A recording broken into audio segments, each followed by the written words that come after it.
한번 같이 축복하시면서 당신의 삶의 평강이 넘치기를 축복합니다. 한번 앞뒤 인사해 주시기 바랍니다. 하늘 복이 오늘 또 넘치시기를 소망합니다.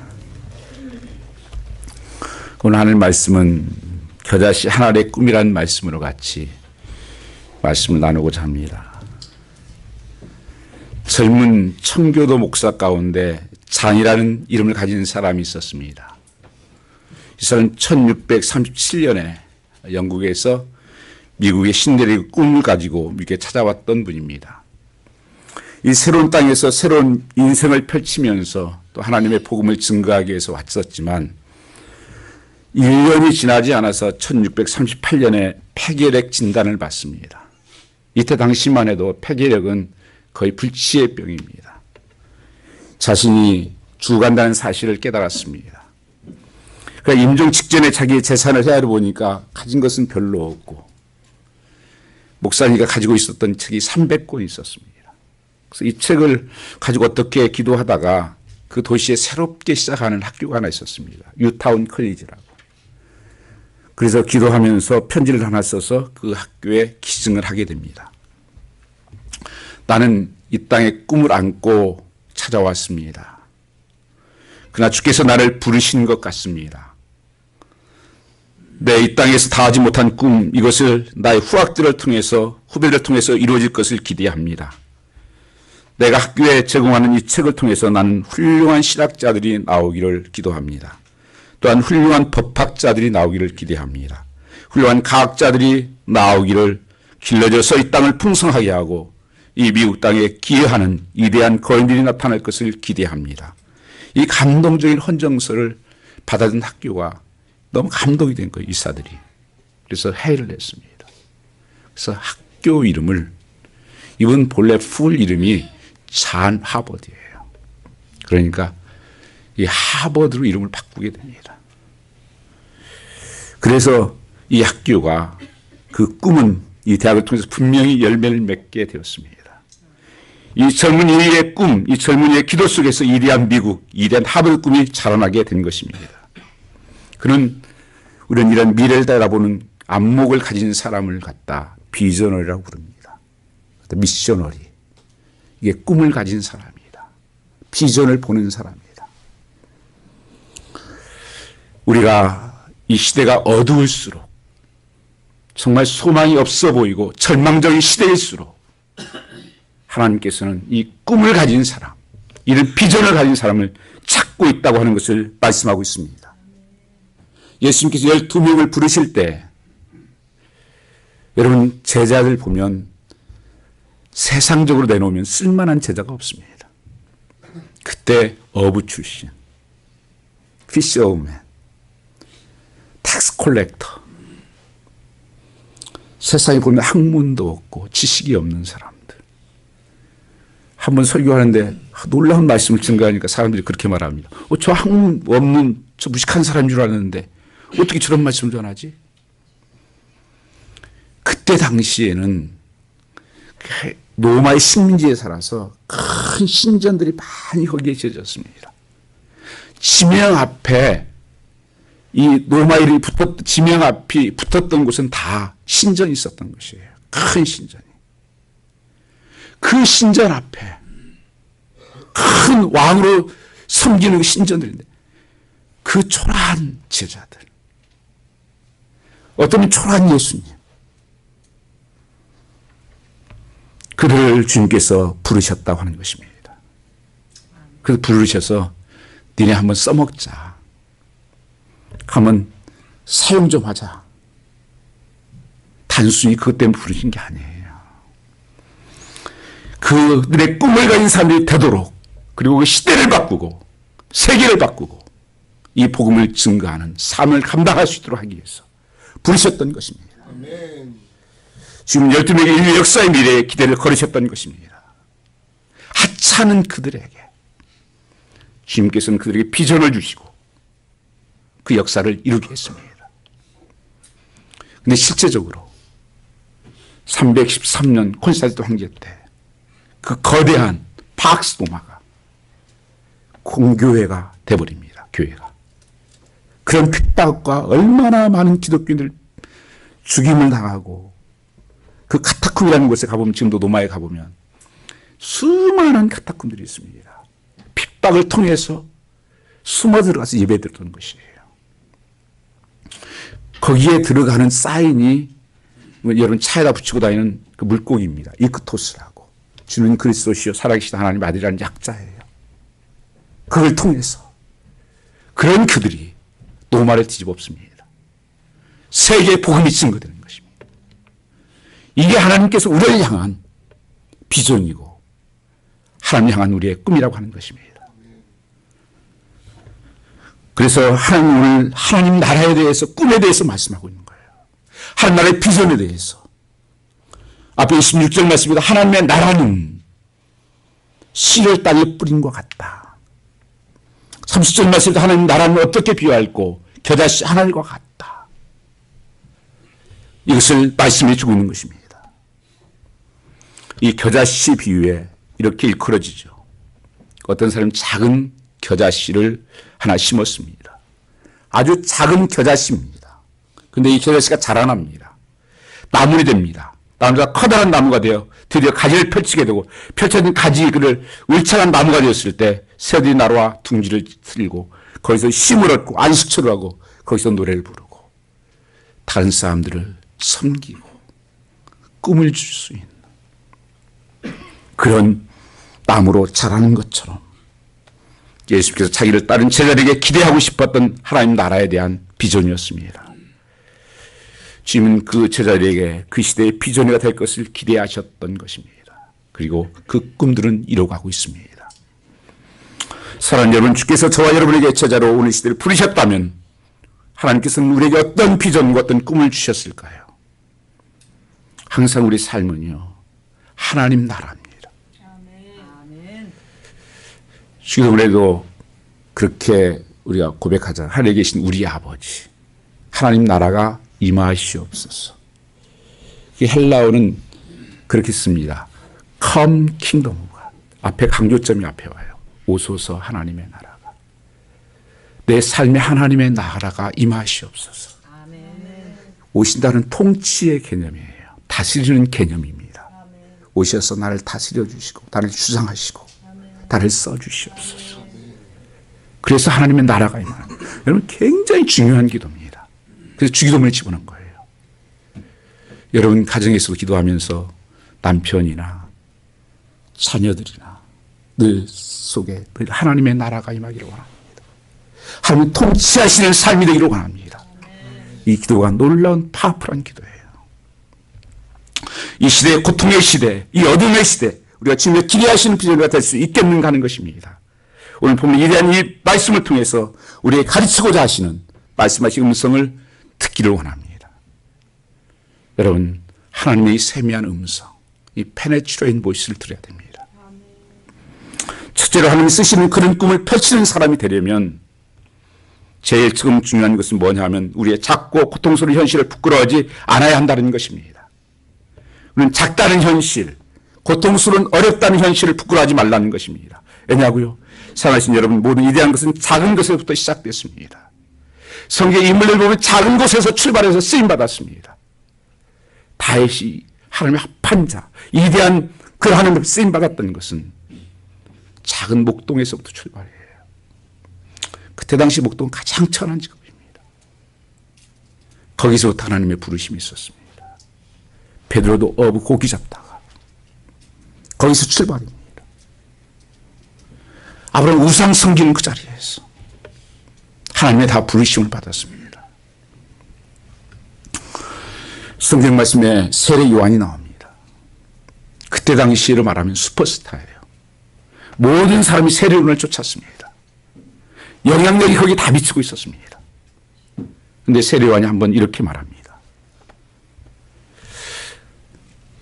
나는 예수님의 신들매 풀기도 감당할 수 없는 자다. 그는 흥하여 하겠고 나는 쇠하여 하리라. 아니, 전혀 알려지지 않는 예수인데,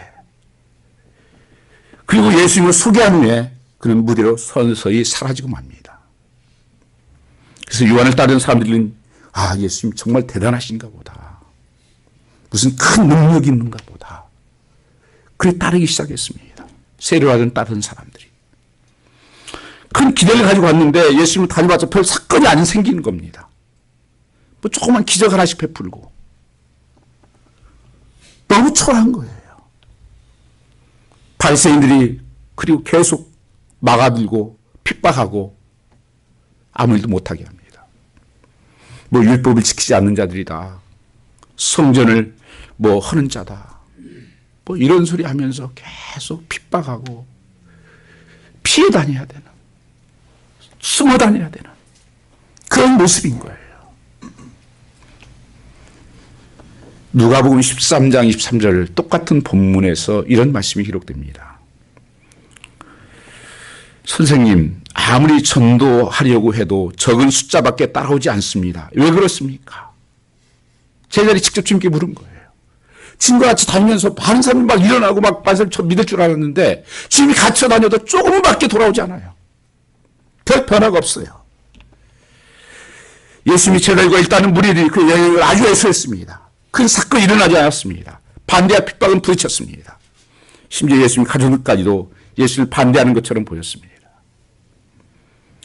이거 지금 맞게 가는 건가? 우리가 잘 따라다니는 건가? 패배주의와 비관론에 빠져들기 시작했습니다. 그 시점에 제자를 모아놓고 주님께서 오늘 하신 말씀이에요. 그런 길이 잘 보이지 않고 캄캄하고 정말 우리 연약함 가운데 있을 때 주님께서 이렇게 말씀하는 것입니다. 하나님의 나라는 한나라의 꿈은 겨자씨와 같단다. 자라난다. 작다. 작은 것이 전부가 아니죠. 우리는 작다는 현실을 너무 부끄러워합니다. 그리고 우리는 왜 우리가 미래가 있기 때문에 부끄러워할 필요가 없다는 것입니다. 없는 것에 작은 것에 우리는 주눅이 듭니다. 이건 주님의 교훈이 아닙니다. 우리는 한국에서 태어나서 조그만 나라에서 태어났는지 그 한국말 중에는 대자들이라는 게 참 많아요. 정말 한국 세계 지도를 보면 조그만하잖아요. 그런데 쓰는 말들은 보면 한국이 뭐예요? 한국이 대한민국, 응원할 때면 대한민국 그러대? 크다는 거죠. 클 때 짜 쓰는 거죠. 학교를, 대학교를 대학교, 뭐 대교, 전부 다 그래. 대사, 소사는 없어요. 대사. 아마 우리가 작다는 열등감, 작다는 그에 대한 보상이 심리가 아닌지는 모르겠습니다. 그래서 한국 사람들 특징을 보면 저도 그러겠지만 자꾸 큰 것의 어떤 거기에 복이고 큰 것을 갖고 큰 것을 가지고 싶어 하는 것. 큰 의자에 앉아야 되고 큰 책상 가져야 되고 큰 집 가져야 되고 이것이 복이다. 이게 행복이다. 거기에 생명 걸고 삽니다. 그렇지 않으면 무시하고 아, 저 사람 복 못 받은 사람이네. 그래서 늘 항상 부끄러워하는 거예요. 어제 어떤 우리 모임이 모였는데 그러시더라고요. 저는 목사님도 모임들 잘 안 가니까 저는 잘 모르는데 어떤 목사님 그래요. 이 유저지라 유혹이래 목사님들 모임은 가보면 안 돼요. 어떻게 앉는가 순서가. 또 가르쳐 주지 않았는데 큰 게 목사님보다 딱 하는데 숫자 많은 목사님으로 이게 성과 목사님으로 앉는다. 내가 참 정말 그런가 모르겠지만 정말 우스운 일이죠. 여러분 작은 것이 얼마나 중요한지 모릅니다. 사실은 작은 것이 가장 중요한 거예요. 사실 어떤 집이 무너지고 다리 무너지고 하는 거 비행기 사고 나는 거 보세요. 보면은 큰 것 때문에 그런 것이 아니에요. 작은 나사가 허물어졌다든지 굵은 철근을 써야 되는데 철근을 잘못 써서 그런 걸 썼다든지 이런 것들이 굉장히 무너지는 요인이 되는 것처럼 그 하나하나가 작은 것들이 매우 중요한 것입니다. 이 어느 날 이 교회에 속한 마이크, 의자, 피아노 이런 사람들이 회의를 했대요. 그래서 하나님께 감사할 거 우리 좀 한번 나눠보자. 그러니까 마이크는 나는 하나님의 이 복음을 위해서 매그니파이 하는 이렇게 학성할 수 있는 나는 일을 많이 하고 있어서 너무 감사하다. 피아노 나는 반주를 통해서 하나님을 많이 의자 다 이렇게 하는데 가만히 보니까 이게 천정 꾸덕에 받친 못이 잘 한 일이 없는 거예요. 날마다 거기 앉아가지고 아무것도 보여지지도 않고 한 게 없는 거예요. 그래서 눈물을 흘리면서 도망을 갔대요. 이 못이. 나는 필요 없는 존재다. 그런데 어느 날 비가 겨울이 되고 바람이 불고 하니까 교회가 이렇게 비가 새기 시작한 거예요.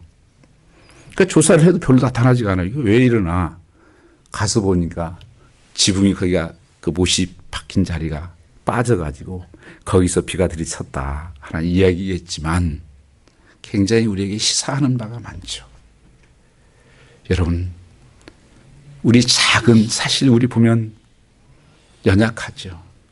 이민 삶을 살고 있지만 그러나 여러분 하나님 보실 때는 얼마나 위대한 존재인지 모릅니다. 아멘. 우리 한 생명이 얼마나 귀한 생명인지 모릅니다. 아멘. 21세기 아무리 컴퓨터가 발달하고 로봇가 발달해도 이 손을 못 만듭니다. 이렇게 마음껏 쓰고 마음껏 움직이고 눈 하나 아무리 좋은 카메라가 좀 별 카메라가 나와도요. 눈 하나 같은 카메라 못 만들어요.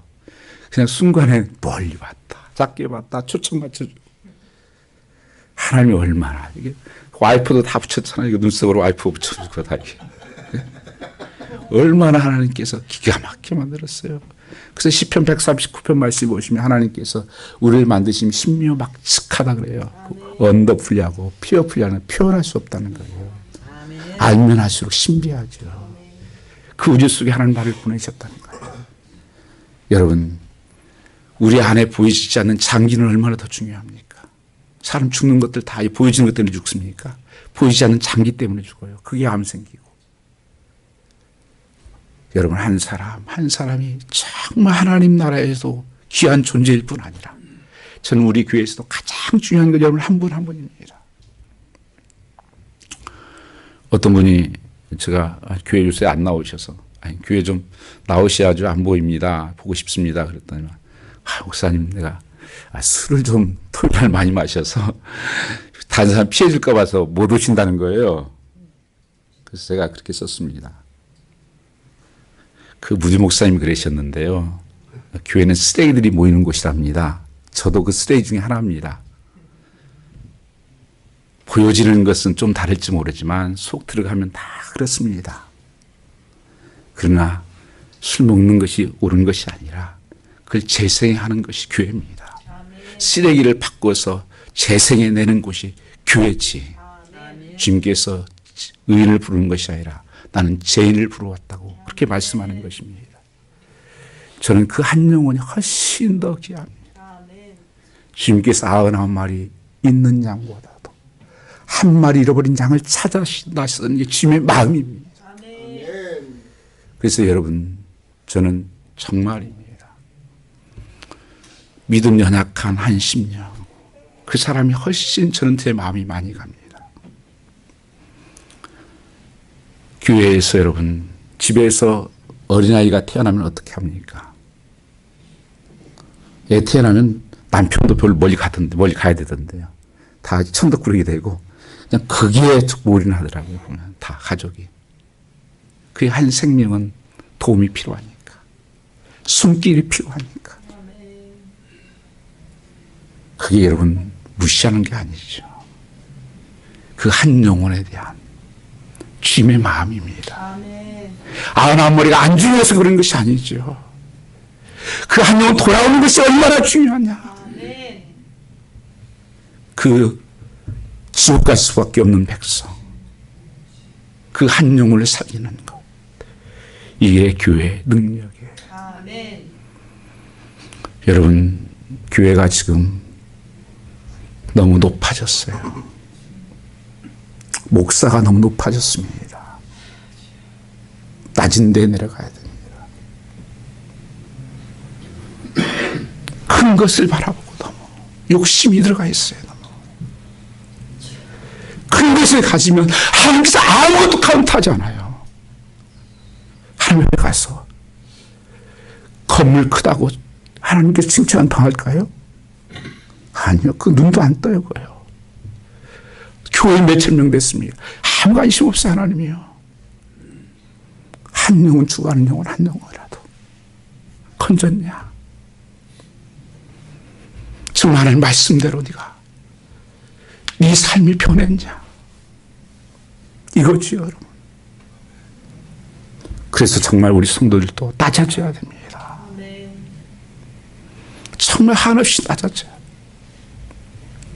제가 한국에 있을 때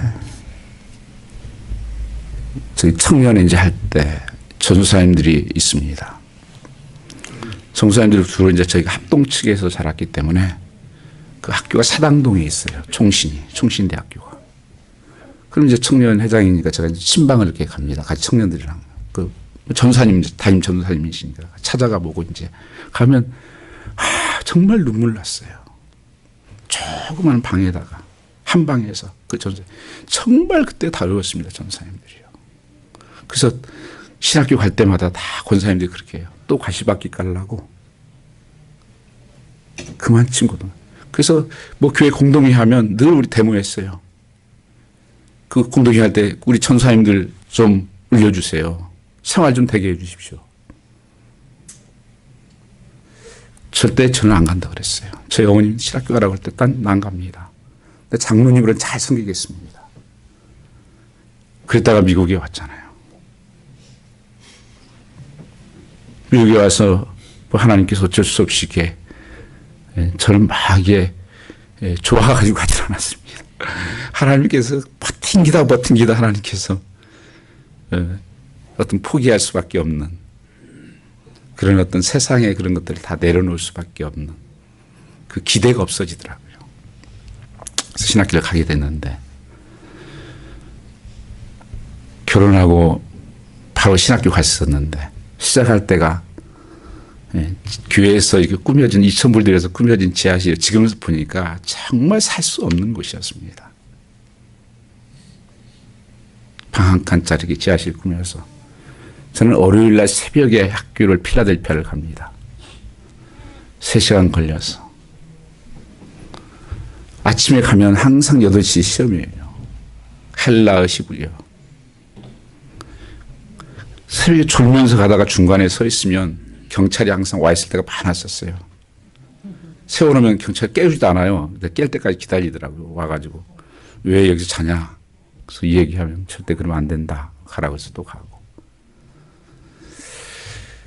그 두 집 살림 하는 것도 힘들죠. 일주일 먹을 음식 싸주면 신학교 룸메이트가 2명인데 3명이 한 이틀이면 다 먹어 치우고 라면 끓여 먹고 그러면서 또 영어는 돼야 되죠. 영어는 안 되니까 막 낙제 점수 받고 이거 할 수 있겠나. 경제적으로는 어렵고 그때 주님께서 마태복음 18장 마태복음에 있는 말씀 중에 여우도 굴이 공중에 난 새도 거할 것이 있는데 나는 거할 곳이 없다. 한 세관이 물었어요. 내가 주님을 따르고 싶습니다. 그러니까 주님께서 하신 말씀이에요.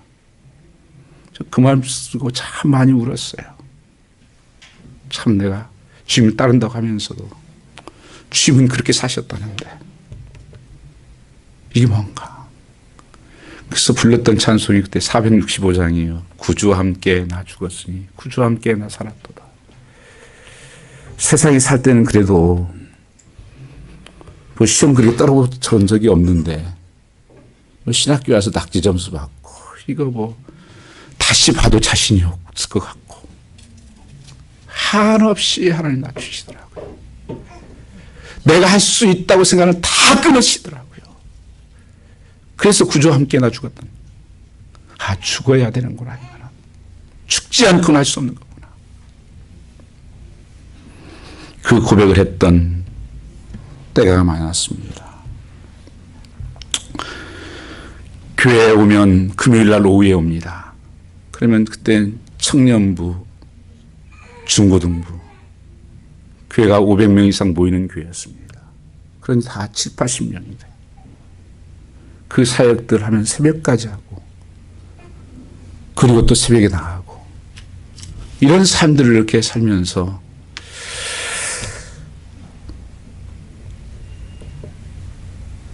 제가 하나님 앞에 고백했던 것이 있습니다. 갈라디 6장에 있는 말씀처럼 사람 기쁘게 하는 일을 하지 말자. 하나님 기쁘시게 하는 일만 하자. 사람 기쁘게 하는가 하면 그리스도의 종이 아니다. 어떤 그렇게 하려고 몸부림을 치고 있습니다. 그래서 여러분들이 어떻게 들은 말씀 듣기가 굉장히 불편할 때도 많이 있을 것입니다. 여러분의 형편에 맞게 제가 말씀하지 않으려고 노력합니다. 하나님이 말씀하신 대로 저는 했으면 좋겠다. 주님께서는 작은 것을 소중히 여깁니다. 그리고 작은 것 속에 미래를 볼 줄 아는 것이 중요하다고 하는 것입니다. 예수님이 제자를 모아놓고 12명 한 줌의 제자들, 그 비관주의와 절망 속에 빠진 제자들에게 하나의 씨앗의 꿈을 보여주신 것입니다. 항상 이대한 것은 작은 것에서 시작된다. 그리고 과정을 통해서 이루어진다. 우리 26절 말씀 보시면 하나님의 나라는 씨를 뿌린 것 같은데 27절 말씀을 보시면 저가 밤낮 자고 깨고 하는 중에 씨가 나서 자라되 그 어떻게 된 것을 알지 못하느니라. 스스로 열매 맺되 처음에는 싹이요. 그 다음에 이삭이요. 그 다음에는 이삭의 충실한 곡식이라. 열매가 익으면 곧 낫을 되나니 이는 추수 때가 이르렀음이라. 이 작은 씨앗, 작은 것 때문에 하나님께서 겨자씨를 말씀하는 것은 아닙니다. 작은 거 얘기하려면 저기 좌안스미츠 가면 진짜 먼지같이 작은 모래들이 너무 많아요. 더 작은. 먼지 더 작죠. 근데 왜 겨자씨예요? 생명이 있다는 거예요. 참 신비입니다. 그 씨 속에 그게 자라면 3m까지 자랍니다. 그래서 새가 이 가지를 펴면 새들이 어느 정도로 자란다는 거예요. 그 아무것도 아닌 불면 날아갈 것 같은 그 씨 속에 그게 생명이 들어있다. 이게 하나님의 나라의 모습이다. 여러분 제가 일부러 이 두 꽃을 제가 갖다 놨어요. 이 꽃하고 이 앞에 꽃이요. 저 꽃은 꽃을 사온 게 아닙니다. 씨를 제가 심었습니다. 씨를 심어서 이 하얀 꽃이고 핀 거예요. 지금 몇 주 됐죠? 이것도 씨를 심어서 이게 나온 꽃입니다. 조그만 씨앗인데 이 꽃이 피어있어 달 거라는 생각을 볼 수 있는 것이 비전할이에요. 아멘. 여러분의 삶에도 그런 역사가 일어날 것을 믿는 것입니다. 아멘. 지금 참 부족한 거 보면은 세상 것에 찌들어 있고 작은 것에 절망하고 볼품없고 약한 것 같지만 요한복음 10장 10절 말씀에 보면 내가 온 것은 양으로 생명을 얻게 하고 더 풍성한 삶을 주려 하심이라고 말씀하는 것처럼 그 생명이 내 안에 들어있으면 내 삶에 하나님께서 놀랍게 역사하시고 그 하나님 나를 통해서 이루실 꿈이 있다는 것입니다. 그 변화의 삶이 있다는 것입니다. 이게 우리의 꿈이에요.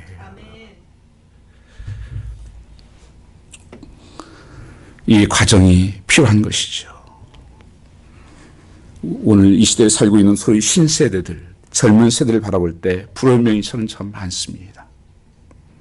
오늘 우리 찬양팀들 참 잘하시죠? 근데 찬양팀들 여기서 보시면 앞에 뭐 보고 하신 줄 아세요? 이 종이 보고 하지 않습니다. 아이패드로 다 씁니다. 그게 에어드랍이라 그래가지고 한 사람 이렇게 보내면 다 똑같이 화면이 뜹니다, 영상이. 여러분이 생각이 잘 안 되죠. 이만큼 아이들이 인포메이션이 많고 지금 뛰어난 시대에 살고 있어요, 여러분요. 우리 시대하고 달라요. 얼마나 똑똑합니까? 얼마나 유능하고 유망합니까? 아멘. 그런데 한 가지 젊은 세대에게 늘 실망스러운 것이 뭐냐 하면 너무 쉽게 포기해요. 근성이 없어요. 고난을 견딜 수 있는 힘이 없습니다. 어른이 생기면 쓰러져 버려요. 자살한다고 그래요. 그런데 우리 기성세는 좀 많이 알지 못하지만 고생과 고난을 알기 때문에 견딜 수 있는 힘이 있었습니다. 저도 가만히 제 자신을 보면 제가 이 세상에 살면서 제일 힘든 것이 아이들 키우는 것이다. 그 생각하겠습니다. 그런데 목회를 해보니까 목회가 더 힘들구나 생각을 합니다. 그런데도 정말 저는 하나님 일에 대해서 두려움은 없어요. 그리고 그것에 대해서 내가 밤을 샌다 할지라도 감당할 수 있는 마음이 있습니다. 그것 때문에 내가 불평하고 원망하는 것이 없는 것이 왜일까 생각을 해봤습니다. 제가 직장 생활을 처음 할 때 하곡동에 살았습니다. 이 수원 맥탄동에 삼성전자가 있습니다. 새벽 6시에 버스를 타야 됩니다. 집에 오면은 같이 또 와야 돼요. 그 통근버스를 타고 같이 와야 돼요. 거긴 버스가 안 다녀요. 거기 그 당시에는 버스가 없습니다. 안에가. 그러니까 다 수원 시내버스보다도 그 통근버스가 많았어요. 그럼 집에 오면 9시 정도 돼요. 그렇게 직장생활을 했어요. 그걸 견뎠고 신학교 다니면서 사역하고 한 것들이 하나님께서 수없이 낮아지게 하시고 하나님께서 깨뜨리시고 그러면서 이 정도는 아무것도 아니다. 그 연단을 하나님께서 훈련을 시켰던 것 같아요. 그래서 고난을 견딜 수 있는 근성과 힘을 갖출 때 그는 새로운 부흥의 시대를 맞이하게 될 것을 저는 확신합니다. 아멘. 중요한 것은 이것입니다. 적은 것을 두려워하지 마십시오. 오늘 일시적으로 우리가 지나가고 있는 고난과 가정을 부끄러워하지 마십시오. 작은 고난의 준 현실, 이것은 위대한 일의 시작일 수가 있다고 하는 것입니다. 이것을 믿고 사는 것이 성도의 삶이에요. 정말 여러분 우리가 비전을 되려면 하나님 쓰시는 꿈을 꿔야 됩니다. 그 속에 위대한 가능성을 보는 거예요. 여러분 어린아이들 한 생명이 왜 귀합니까? 그 한 생명이 어떤 일을 이루실지 몰라요. 여러분 한 생명이 왜 귀합니까?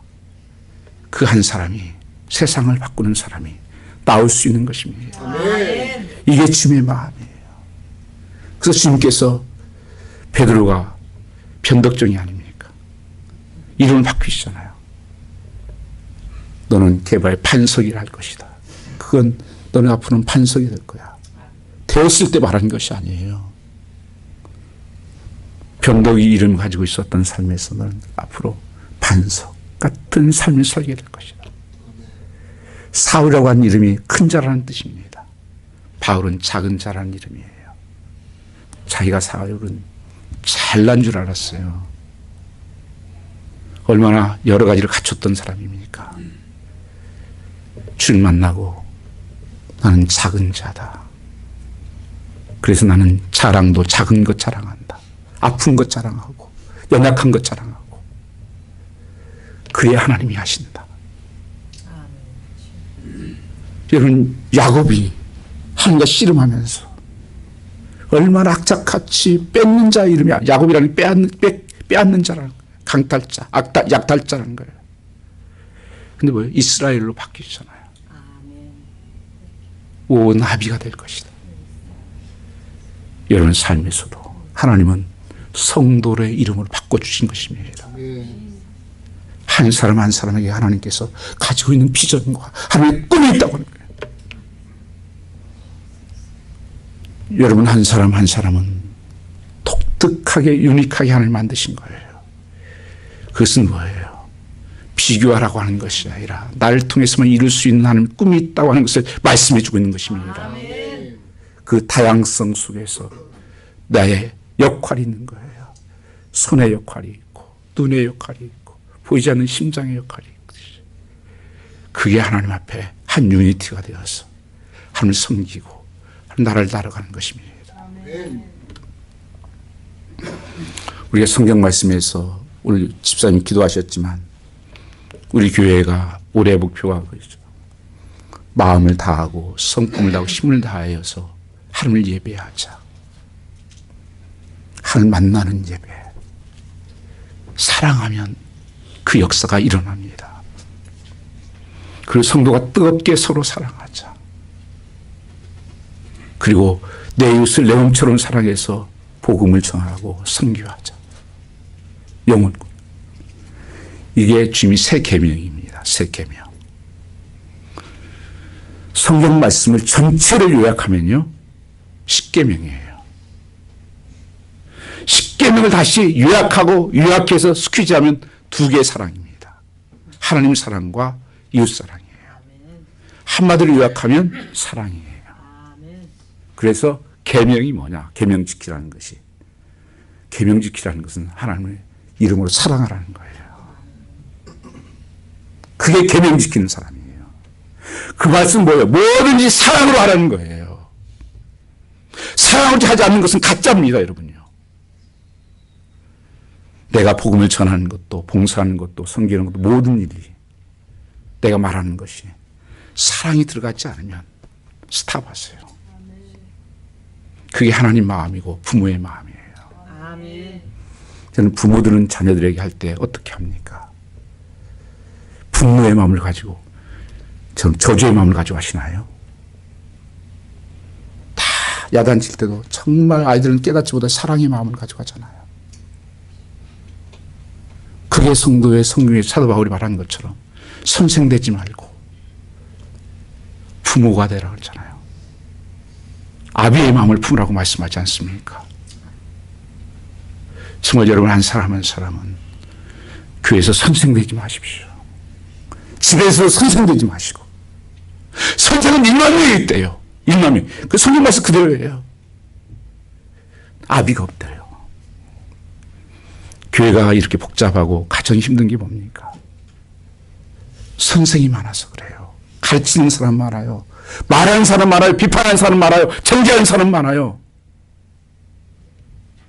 사랑은 덮어주고 싸매주고 살리는 거예요. 그 사랑이 살립니다. 그래서 계명을 지키라. 그런 삶을 축복한다고 말씀하는 겁니다. 계명을 지키면 하나님께서 다 형통한 삶으로 역사한다고 말씀하고 있는 거예요. 여호수아 1장 말씀에도 말씀하셨습니다.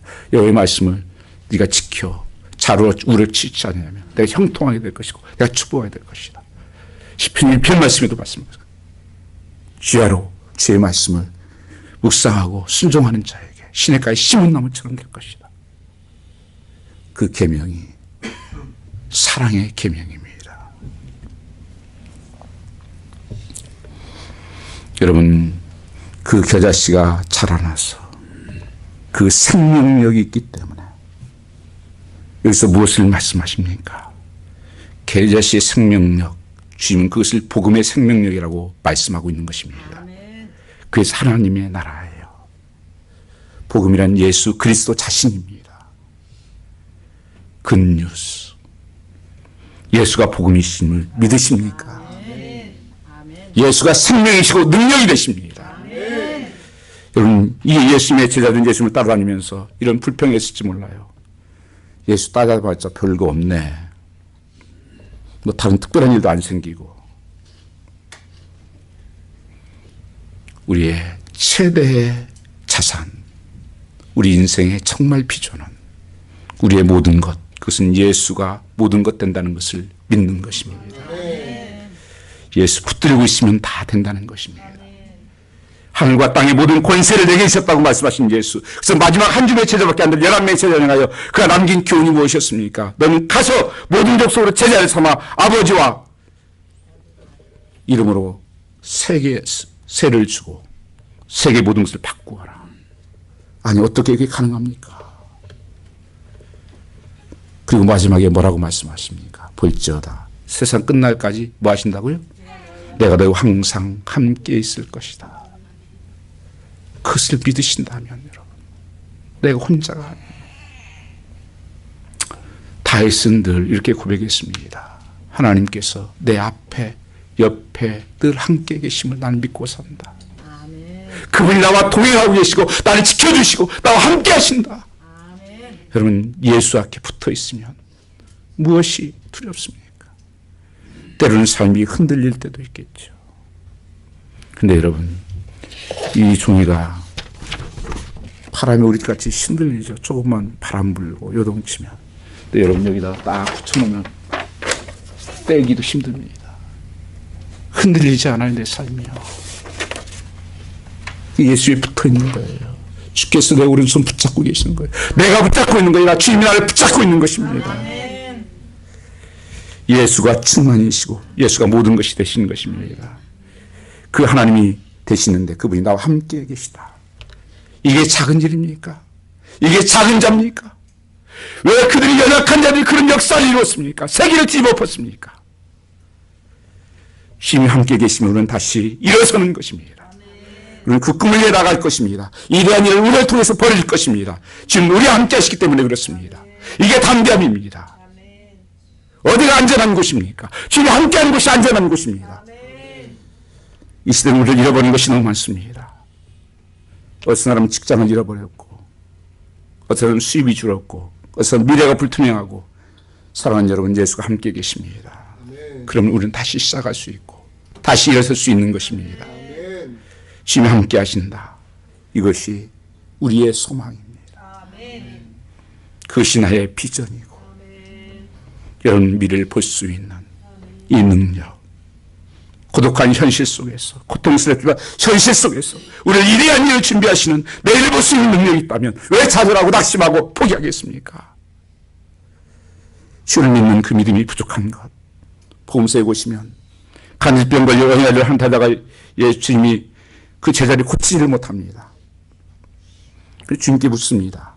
예수님, 어찌하여 우리가 여자를 도울 수가 없습니까? 고칠 수가 없습니까? 그때 예수님이 대답이 뭐예요? 간결하게 대답하셨습니다. 너희 믿음의 적은 영고다. 믿음이 적다.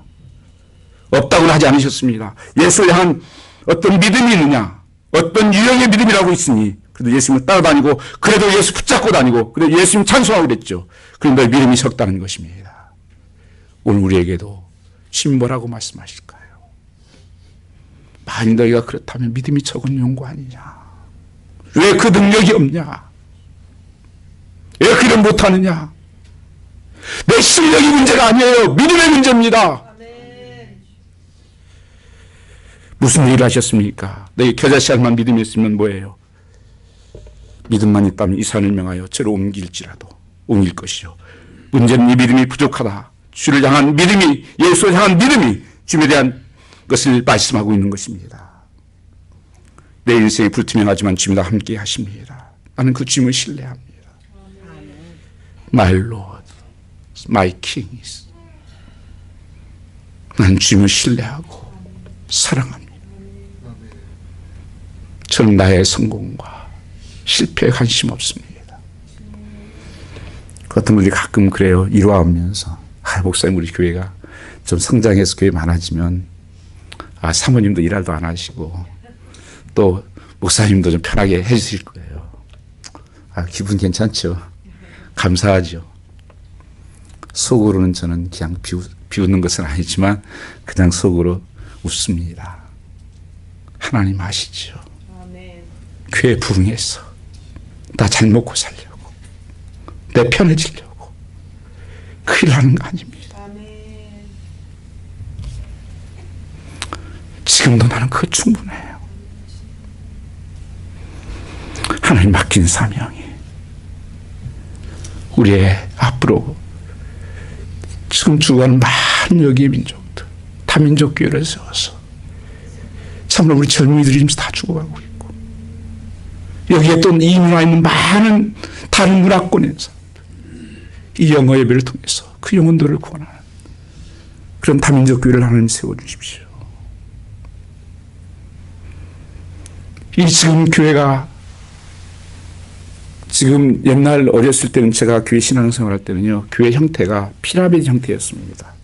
어른들이 위에 피라미드 형태, 밑에가 아이들이 참 많았어요. 교회마다 주일학교 왕성하고 여름 성경학교 왕성하고 지금 역삼각형이에요. 교회가 다. 미국 교회도 그렇고 이인교회도 그랬습니다. 이 비전이 없잖아요. 지금. 다 지금 어른들만 이걸 살려야 된다. 그래서 교회, 유치원, 유아원, 한글학교, 애프터스쿨 아이들을 교회에서 믿음으로 양육할 수 있는 그런 곳을 세우는 것입니다. 그래서 한 영혼을 어렸을 때부터 복음으로 살 수 있도록 이 일을 하게 해주십시오. 그리고 선교 명령을 땅 끝까지 증거하고 선포하는 이 땅에 하나님의 나라가 임하도록 그 일을 이루고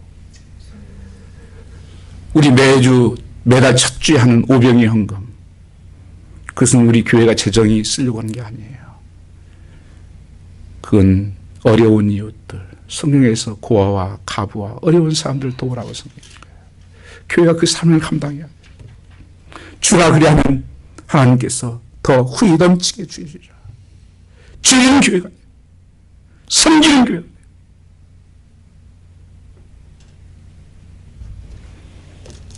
그리고 기도원 세워서 많은 사람들이 정말 기도하고 싶은데 기도할 데가 없는데 그래서 우리 교회도 24시간 전에 오픈해놨습니다. 마음껏 모아서 기도하십시오. 하나님이 기뻐하신 일을 해야 하나님께서 교회도 축복하고 우리의 삶도 축복하기 때문에 그렇습니다. 내가 이거 짊어지고 우리가 짊어지고 갑니까? 하나님 마음껏 써주십시오.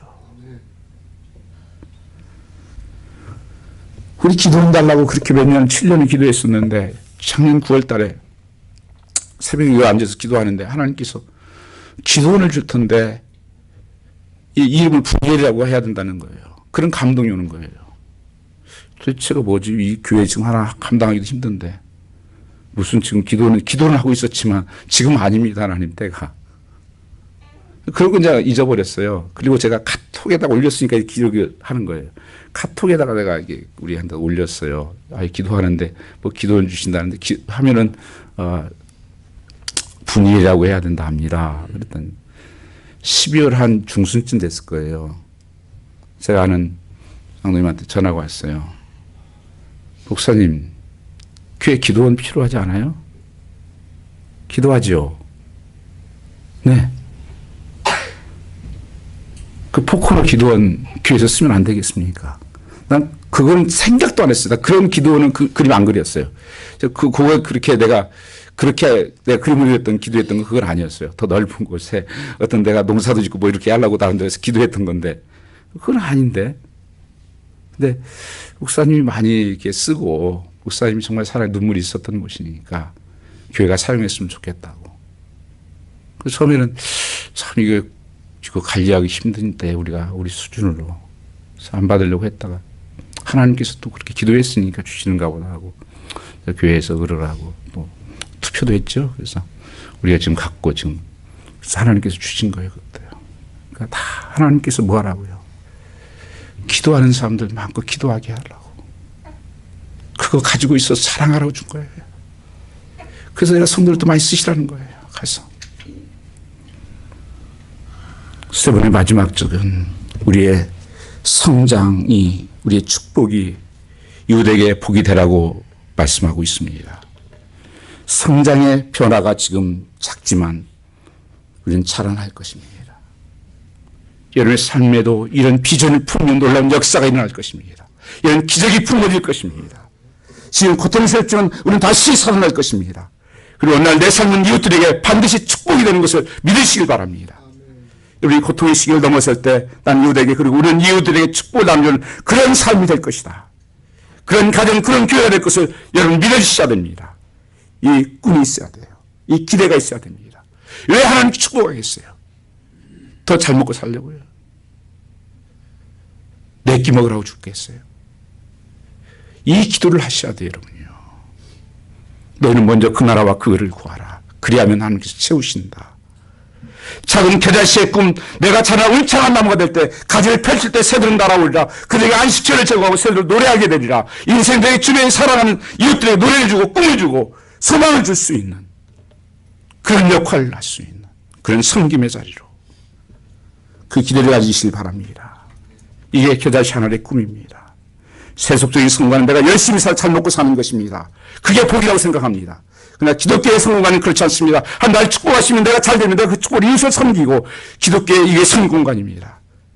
제가 자라날 때만 해도 공부해서 남 주냐? 그러니까 공부 안 하죠. 미국에서 보니까 바뀌었더라고요. 왜 공부하냐? 남 주려고. 더 많이 주려고 더 공부 많이 해야지. 유명한 기독교 사립교회 표어들이 그런 게 많아요. 주려고 공부한다. 섬기기 위해서 한다. 그게 모토예요. 여러분 왜 하나님께서 여러분 축복하셔야 되겠어요? 지금보다 더 잘 먹고 살라고요. 얼마나 더 잘 먹어야 되는데요. 하나님을 섬기고 이웃을 섬기고 그 축복을 나눌 때 하나님 놀랍게 내 삶도 축복하고 넘치게 하시는 것입니다. 그게 오병이의 사건이잖아요.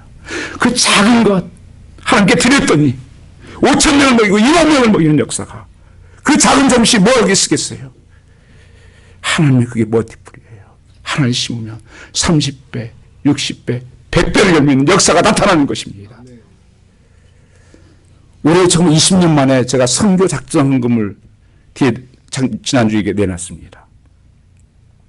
여러분 지금 돈 없어서 선교 못해서 그런 거 아니에요. 제가 컬럼에 썼습니다. 읽어보십시오. 저는 지금 한 25년을 저쪽 교회에서 하면 때까지 하면 한 25년을 매년 선교를 했습니다. 근데 하나님이 얼마나 그 영혼들을 만나고 하나님께서 축복이 되는지 몰라요. 제 삶에. 근데 우리 옛날 학생들 많이 나갔어요. 우리 15명, 20명이 나가고 그랬는데 어른들은 거의 못 나가요. 그 일을 뺄 수가 없으니까. 그래서 기도도 하시고 하지만 하나님께서 가장 축복하는 것인데 이 기회를 드리는 거예요. 함께 참여하게 하는 거예요. 그래서 여러분 억지로 절대 할 필요 없어요. 그 하나님 마음이 드시는 분은 하십시오. 정하시고 한 달에 얼마씩이라도 정말 하나님 내가 갖지 못하지만 그곳에 하나님 복음이 증거되기를 원하고 사용되기를 원합니다. 하나님이 삶을 얼마나 기뻐 받으시고 얼마나 삶에 축복하고 풍성케 하시겠어요. 그냥 움켜쥐고 이거 가지고 받으려고 사는 삶은 그 삶이에요. 내가 아무리 안 쓰고 살아봤자요 별거 없어요. 하나님이 부어주셔야 진짜 복이 되는 것입니다. 이 복된 삶을 사시기를 주님으로 축복합니다. 벌어서 남 주는 것입니다. 버는 중요한 목적을 남 주기 위해서 버는 것입니다. 이것이 기독교의 놀라운 채물관이고 축복관입니다. 초대교회 보면 그 다 나눴어요. 네 것 내 것이 없이. 이것이 비전이라고 하는 책이 있습니다. 이 책에서 4가지 사명에 대해서 말했습니다. 남보다 더 많이 가진 것이 있다면 그것은 축복이 아니라 사명이다. 남보다 더 아픈 상처가 있다면 그것은 고통이 아니라 사명이다. 남보다 더 가슴 설레는 꿈이 있다면 그것은 망상이 아니라 사명이다. 남보다 더 부담스러운 일이 있다면 그것은 강요가 아니라 사명이다. 그게 비전이라는 거예요. 비전이 뭐냐? 어떤 것이 내 삶의 비전이냐? 내가 가지고 있는 것이 더 있는 것이 있다면 그걸 통해서 어떤 나보다 더 상처가 있다면 아픔이 아니라 하나님의 비전으로 사용되기를, 나보다 가슴 설레는 꿈이 있다는 것이 망상이 아니라 하나님의 비전이다. 나보다 더 부담스러운 일이 있다면 그것은 강요와 사명이다. 여러분 내게 보이는 것이 사명이잖아요. 다른 사람 안 보이는데 내게 보여요. 그건 하나님 내게 하시라는 거예요. 그게 비전이고 그게 꿈이에요. 그걸 참 역사하시고 축복하시는 겁니다.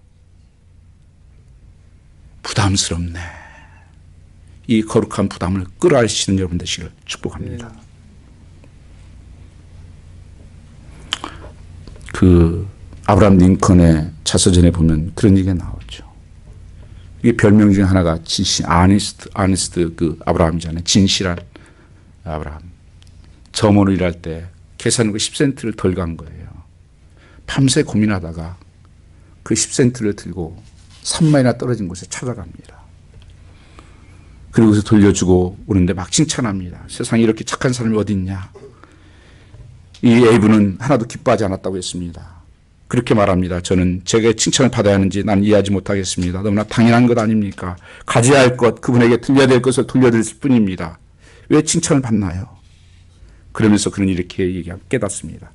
어느 날 제가 당연히 해야 될 것 때문에 칭찬받는 자가 아니라 당연히 해야 될 그 이상의 일을 함으로 칭찬받는 사람이 되고 싶습니다. 그리고 나중에 변호사가 되었을 때 그 동네 처음 변호사 맡은 역할이 어려운 가운데 있는데 수임료를 낼 수 없는 사람이 있다는 얘기를 듣고 무료 변호를 하는 것이 첫 번째 변호사 역할이었어요.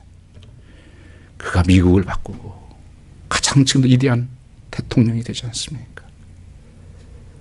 여러분 상식의 삶이 아니라 기적의 삶을 되시기를 주님으로 축복합니다. 우리 찬양 같이 드리겠습니다.